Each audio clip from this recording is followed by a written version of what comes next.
વાત કરીએ ભાવનગરના પાલિતાણામાં શહેરીજનો ઉપર આરોગ્યનો ખતરો છે। 1 લાખથી વધુ શહેરીજનો ઉપર આરોગ્યનો ખતરો। ખારો નદીમાં હજારો લીટર ડ્રેનેજનું દૂષિત પાણી ભર્યું છે। દૂષિત પાણીના કારણે ખેતીને પણ મોટું નુકસાન થયું છે। લેખિત રજૂઆત છતાં નગરપાલિકાએ કોઈ પણ પગલાં નથી લીધા।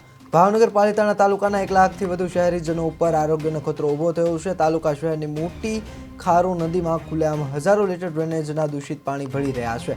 ખારો નદીમાંથી ખેડૂતોને સિંચાઈ માટે પાણી ઉપયોગી થતું હોય, પરંતુ દૂષિત પાણીના કારણે ખેતીને પણ મોટું નુકસાન પહોંચી રહ્યું છે। સિંચાઈ વિભાગનું કહેવું છે કે છેલ્લા 2 વર્ષથી અમારા વિભાગ દ્વારા અનેક વખત લેખિત રજૂઆત અને નાગરિકોને કરાઈ છે, પરંતુ કોઈ પગલાં લેવામાં નથી આવ્યા। આસપાસના રહેણાંક તળાવમાં પણ દૂષિત પાણી ભળી ગયું છે અને આરોગ્ય જોખમાઈ રહ્યું છે। પાલિતાણાની સૌથી સ્વચ્છ ખારો નદી આજે દૂષિત પાણીના કારણે દુર્ગંધયુક્ત બની છે।